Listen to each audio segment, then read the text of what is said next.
Hello friends, welcome to my YouTube channel study with Priya. आज हम अपनी सीटेट पेपर 1 का पर्यावरण अध्ययन एनवायरमेंटल स्टडीज़ का क्वेश्चन पेपर सॉल्व करेंगे, जो कि 21 जनवरी 2024 को हुआ था। तो चलिए अपने अपने क्वेश्चन मिला लीजिए और जिसका जिस नंबर पे क्वेश्चन होगा तो आप उस पर रख कर देख लीजिएगा और पॉज कर लीजिए वीडियो। अगर आपको लगता है मैंने ज़्यादा जल्दी पढ़ दिया है उसको आप मैच करा लीजिए अपना आसानी से, ठीक है। चलिए, मैं सोचती हूँ आपका टाइम कम से कम वेस्ट करूँ और ताकि आप उसे किसी और काम में लगा सकें। पहला क्वेश्चन है हमारा 61, विच ऑफ द फॉलोइंग, कहाँ गया, निम्नलिखित में से कौन बाल केंद्रित रणनीतियों को सबसे अच्छा दर्शाता है। इसमें से 61 का ऑप्शन 4 है, सर्वेक्षण नहीं, इसमें से 4 ऑप्शन है, ए और बी है, ए और बी, प्रदर्शन और चर्चा, ठीक है। अगला हमारा है 62 नंबर क्वेश्चन। 62 का क्या है, व्यापक मूल्यांकन का अर्थ एक छात्र का मूल्यांकन करने का समग्र तरीका। जिस तरीके से एक ईवीएस शिक्षक ईवीएस व्यापक मूल्यांकन के लिए अपने छात्र का आकलन कर सकता है वह है पोर्टफोलियो, ऑप्शन इसका 3 सही है। अगला है 63 नंबर क्वेश्चन। आप चाहते हैं कि छात्र सहपाठी शिक्षण रणनीतियों द्वारा सीखे, आप समूह कैसे बनाएंगे। 63 का ऑप्शन 2 है, भागीदारी और सहयोग के आधार पर एक विषम समूह बनाएं। अगला है हमारा क्वेश्चन 64 नंबर। निम्नलिखित में से कथन ए और बी को ध्यान से पढ़ें और सही विकल्प का चुनाव करें। 64 का ऑप्शन हमारा है, इसमें पहले पढ़ लेते हैं कथन क्या है। लगभग 4700 वर्ष पूर्व सिंधु और इसकी सहायक नदियों किनारे कुछ नगर फले फूले।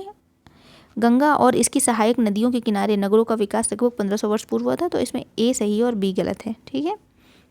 इसका 2 ऑप्शन सही है। अगला है 65 नंबर क्वेश्चन।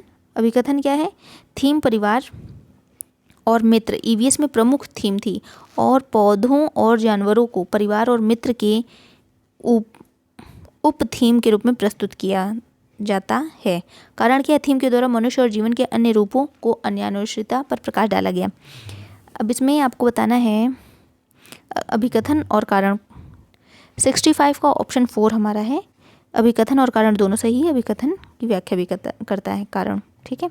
अगला है 66 नंबर। निम्नलिखित में से कौन सा रणनीति भोजन थीम को पढ़ाते समय पूछताछ को बढ़ावा देगी। इसमें छात्रों से उनके परिवार के सदस्यों की खाने की पसंद का पता लगाने के लिए कहना। ये ऑप्शन 66 का 2 सही है। अगला है 67। निम्नलिखित, इसमें देखिए, निम्नलिखित में से कौन सा समूह प्राथमिक स्तर पर ईवीएस के थीमों को दर्शाता है।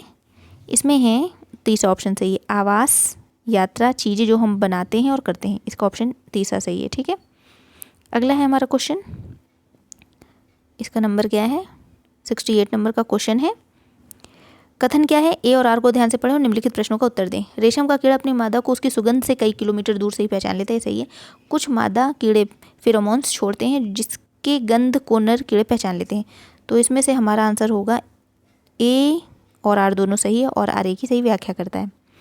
अगला 69 नंबर क्वेश्चन। इसमें 69 क्वेश्चन का क्या है, सीमा एक ईवीएस शिक्षिका ने अपने शिक्षार्थियों के लिए चिड़िया, एक मिनट, ये क्या है, अपने लिए एक चिड़िया घर का एक भ्रमण फील्ड ट्रिप का आयोजन किया। निम्नलिखित में से कौन चिड़ियाघर की सबसे यात्रा में सबसे उपयुक्त उद्देश्य है। इसमें हमें 69 का आंसर होगा 1, 69 का 1, बी सी डी। जानवरों से संबंधित अवधारणा को जोड़ना, प्रक्रिया कौशल को बढ़ावा देना, चिड़ियाघर में छात्रों के सीखने का आकलन, ठीक। अगला है, उस वस्तु का द्रव्यमान ज्ञात कीजिए जिसमें घनत्व इतना है। तो इसका आंसर हमारा है 2, 36 ग्राम, 70 का 2 है। अगला है, हरियाणा के सीमांतवर्ती राज्य कौन कौन से हैं। इसमें है हिमाचल प्रदेश, राजस्थान, उत्तर प्रदेश। 71 का 4 ऑप्शन हमारा सही होगा। अगला है 72 नंबर क्वेश्चन। इसमें क्या है, अभिकथन है, हम अधिक ऊंचाई की तुलना में समुद्र तल पर आसानी से खाना पका सकते हैं। कारण क्या है, अधिक ऊंचाई पर क्वथनांक, पानी का क्वथनांक बढ़ जाता है।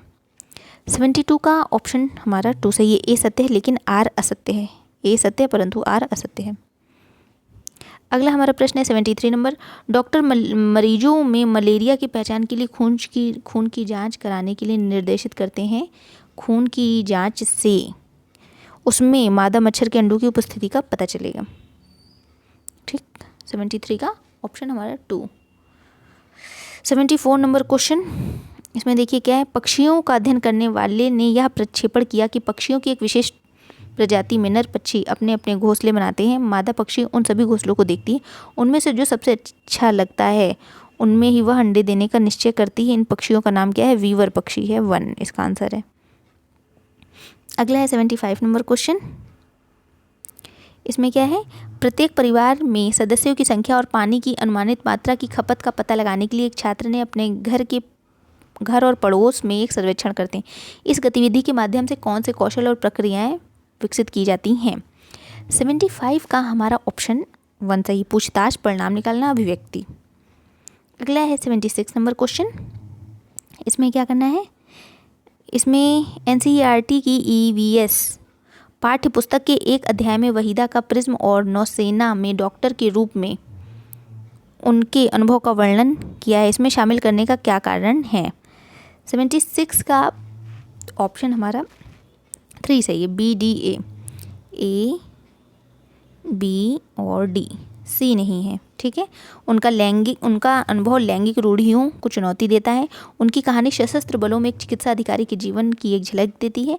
उनके सामने आने वाली कठिनाइयों और उनसे निपटने के तरीकों को समझना, ये हमारा आंसर हुआ। अगला देखते हैं हमारा कौन सा क्वेश्चन है, 77।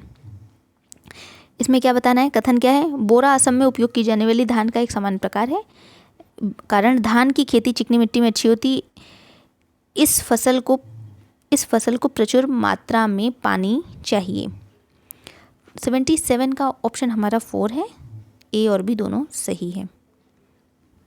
अगला है 78 नंबर, पोचमपल्ली खूबसूरत डिजाइन की चमकदार रंगों की साड़ियों में विशेष प्रकार की बुनाई जिसे भी पोचमपल्ली ही कहते हैं के लिए विख्यात जिला है। यह निम्नलिखित में से किसका भाग है? यह तेलंगाना का भाग है। तीसरा ऑप्शन सही है। 79 नंबर, एक EVS शिक्षिका अपने छात्रों से सोचने और जवाब देने के लिए कहती है, हम सर्दियों के दौरान ऊनी कपड़ों में क्यों सहज महसूस करते हैं? इस तरह का प्रश्न क्या है? ये काल्पनिक प्रश्न है, दूसरा इसका ऑप्शन सही होगा। अगला हम देखते हैं, हमारा प्रश्न है 79 का दूसरा। अभी 80 नंबर का क्वेश्चन है। इसमें देखते हैं, EVS पाठ्य में 6 थीम में बांटा गया है। पानी, आपसी संबंध, भोजन, यातायात, आवास एवं कार्य कैसे करती हैं? इसको थोड़ा शॉर्ट करें तो लिखा होगा, क्या लिखा है? आवास एवं जो भी है देख लीजिए। अगला इसका कथन दूसरा क्या, EVS के थीम बच्चों के जीवन के बहुत करीब हैं। 80 का ऑप्शन हमारा होगा 4 आंसर इसका सही है। दोनों कथन सही हैं इसके।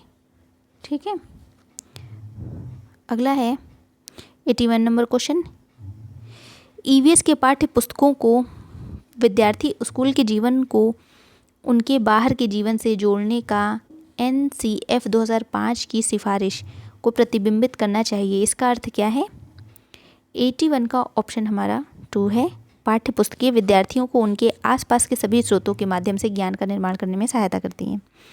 अगला है 82 नंबर, दिए गए कथनों को ध्यानपूर्वक पढ़ें और सही विकल्प का चयन करें। जाइलम जल और खनिजों को जड़ों से और पौधों के विभिन्न हिस्सों तक पहुंचाता है। फ्लोएम भोजन की पत्तियों से पौधों के विभिन्न भागों में स्थानांतरित करता है। 82 का हमारा ऑप्शन 4 सही है, A और B दोनों ही सही हैं। अगला है 83 नंबर क्वेश्चन।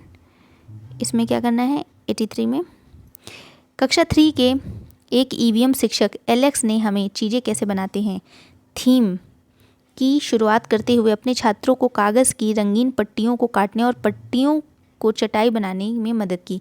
एक सुंदर चटाई बनाने के लिए किनारों को एक साथ चिपकाया जाता है। निम्नलिखित में से यह किस उद्देश्य से एलेक्स को अपने छात्रों को ध्यान केंद्रित करने में मदद करना चाहिए?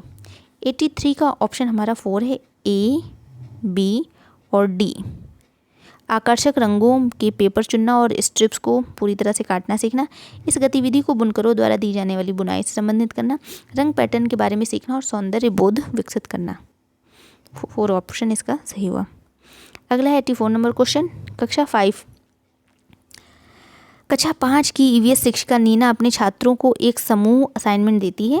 उनके पास के कृषि फार्मों का दौरा करना है और कृषि के दौरान किसानों द्वारा उपयोग की जाने वाली उपकरणों और उनके द्वारा उगाई जाने वाली फसलों के बारे में जानकारी प्राप्त करनी है। उन्हें फ़ोटो भी कलेक्ट कर रिपोर्ट तैयार करनी है। यहाँ कौन सी प्रक्रिया, कौशल और सीखने के संकेतक शामिल हैं? 84 का हमारा 4 है, प्रश्न करना, व्यक्त अभिव्यक्त करना और परिणाम निकालना। 4 ऑप्शन सही है इसका। अगला 85 नंबर क्वेश्चन, जौहर से संबंधित निम्नलिखित में से कौन सा कथन सही है? सही उत्तर का चयन करें। यह समुदाय आधारित वर्षा जल संचयन प्रणाली है, यही हमारा सही है उत्तर। अगला है 86 नंबर क्वेश्चन, एक ईवीएस शिक्षिका ने अपने छात्रों को जानवरों के बारे में पढ़ाया और उन्हें निम्नलिखित कार्य करने के लिए कहा। अब इनमें से प्राथमिक स्तर के छात्रों के लिए उपयुक्त नहीं है इसमें जानवरों को परिभाषित करना। इसमें ऑप्शन हमारा 86 का हो जाएगा 3, केवल डी ही हमारा उपयुक्त नहीं है और सब सही है। आसपास के विभिन्न जानवरों के नाम लिखना, विभिन्न जानवरों की गतिविधियों का अवलोकन करना, अवलोकन के आधार पर जानवरों को श्रेणियों में वर्गीकृत करना। अगला है 87 नंबर क्वेश्चन, रवि ने एक गिलास में जल डाला, उसमें साबुत नींबू डाल दिया, फिर उस गिलास में बहुत सारा नमक डाल दिया और आधा चम्मच एक बार में। कुछ समय पश्चात उसने पाया कि नींबू जल में तैरने लगा। इसका ऑप्शन 1 सही होगा, 87 का 1। अगला है 88 नंबर क्वेश्चन, अलबरूनी के बारे में निम्नलिखित कथनों में से कौन सा कथन सही नहीं है? सही उत्तर का चुनाव करें। अलबरूनी ने अपने, कहाँ गया इसका ऑप्शन है दूसरा है, उसने भारत के उस समय के जल तालाबों के बारे में कुछ भी नहीं लिखा है, यही है, यही 88 का ऑप्शन हमारा 2। अगला है 89, घड़सी सर से संबंधित निम्नलिखित कथनों में से कौन सा कथन सही नहीं है? सही उत्तर का चयन करें। तो यह तालाब आज भी प्रयोग में है, यही हमारा असत्य सही उत्तर है, सही नहीं है। 89 का 3 ऑप्शन सही हुआ। अगला है 90 नंबर क्वेश्चन, इसमें क्या है? मधुमक्खियों के छत्तों के बारे में नीचे दिए गए कथनों पर विचार कीजिए। मधुमक्खियाँ शहद के छत्तों में रहती हैं। हर छत्ते में एक रानी मक्खी होती है जो अंडे देती है। छत्ते में कुछ नर मक्खी होते हैं जो छत्ते के लिए श्रमिक के रूप में विशेष कार्य करते हैं। छत्ते में अधिकांश मक्खियाँ श्रमिक मक्खियाँ होती हैं जो दिन भर छत्ते को बनाने और बच्चों को पालने का कार्य भी करती हैं। श्रमिक मक्खी शहद के लिए रस की खोज के लिए लीची के फूल के चारों ओर चक्कर लगाते हैं। इसका ऑप्शन हमारा 3 सही होगा, ए और डी। ए और डी इसमें कौन सा है? ए और डी सही है, ठीक है। तो ये हमारा ईवीएस का क्वेश्चन पेपर का आंसर की, जब हमारी ऑफिशियल आंसर की आएगी तो फिर से हम अपने आंसरों को मैच करा लें, लेकिन मैक्सिमम क्वेश्चन है कि सही ही हैं इसमें, ठीक है। और प्लीज़ मैच करा के बताइए कितने क्वेश्चन सही हुए। धन्यवाद।